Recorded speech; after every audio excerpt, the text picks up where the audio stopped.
Hello everyone, it's so good to see you again for my weekly video message. I hope that you had a wonderful week and that you're looking forward to the upcoming weekend. If you're watching this video on Friday, October 31st, it is indeed Halloween. If you're going trick-or-treating or already been or taking the kids or whatever the case might be, it certainly looks like a good day for that and for the kids heading out for their trick-or-treating. Also, if you're watching this video on Friday, October 31st, just to remind you, there is adoration of the Blessed Sacrament going on in the chapel today until 7 p.m. So you're welcome to stop by at any point to stay as long as you might like. With Jesus in the Blessed Sacrament is a wonderful opportunity for some prayer in the course of your day and in the course of your week.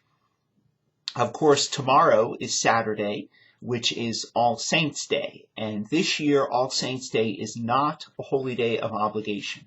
It's one of those holy days where if it falls on a Saturday or a Monday, there is no obligation to attend Mass. It is also the first Saturday of the month. So that means that we will have Mass at 9 a.m. in the chapel, which will be All Saints' Day Mass because it is first Saturday. And we will have a devotion to the Immaculate Heart of Mary after Mass. So if you would like to attend because it's All Saints' Day or because it's first Saturday, you're welcome to do that. Beginning Saturday afternoon and all day Sunday, we will be celebrating the Masses for All Souls' Day. So, of course, as we know, All Souls' Day is a day where we pray for the repose of the souls of all of the faithful departed, especially those souls that are in purgatory. The month of November is traditionally dedicated to prayer for the souls in purgatory and for the faithful departed. So we have our All Souls Novena, which begins on Sunday and goes for 9 days of Masses. And then you're encouraged throughout the month to pray for the repose of the souls of the faithful departed. November is also a great month to visit the graves of our loved ones, to pray for them at their resting places. So it might seem maybe a little dark, so to speak, to be talking about these things during the month of November, but I think they're very important things to be talking about. Traditionally called the four last things: death, judgment, heaven, and hell. They're part of all of our lives, the lives of everyone that we love. We don't necessarily like talking about all that, but it is very important, important to our faith. Jesus speaks very clearly about the afterlife. There was controversy in his time about the resurrection of the dead. The Sadducees did not believe in the resurrection of the dead. And Jesus comes down very firmly saying that there is indeed. And we profess it in our creed every single Sunday, that we believe in the resurrection of the dead, that when the Lord comes back again, our bodies will rise from their graves and be reunited with our souls so that we can be body and soul with God forever in heaven. That's the goal of our lives. That's what God created us to be. And we have to talk about that now, because now is the time when we prepare ourselves for that.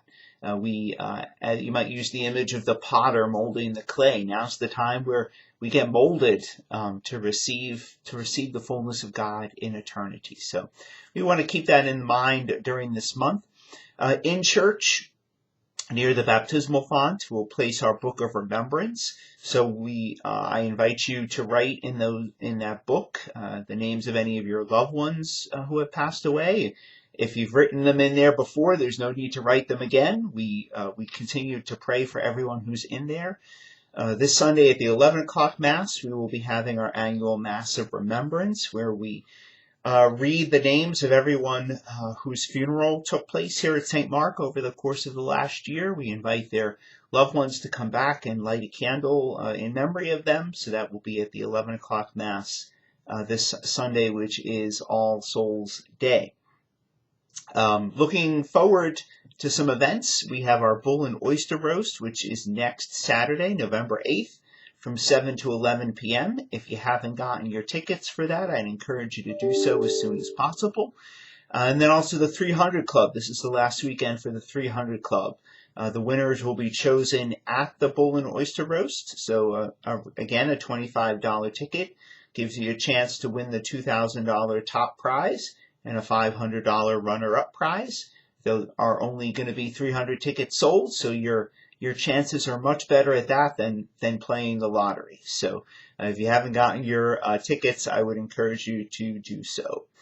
It's kind of, again, strange to say it, but Advent is right around the corner. Advent begins this year, Thanksgiving weekend. So we have just about less than a month to go, really, at this point. So if you would like to sign up for your Advent Journal Prayer Companion, you can do so using the link that I sent in my email today. And you can also sign up for that after Mass at the welcome desk if you haven't done so already. We have a limited number of those books available, so please sign up as soon as possible. So again, thank you for watching this week's video. I hope that you have a wonderful week. A happy All Saints Day to everyone. A happy Halloween to those who are enjoying their Halloween. And I look forward to seeing you at Mass this weekend. God bless you.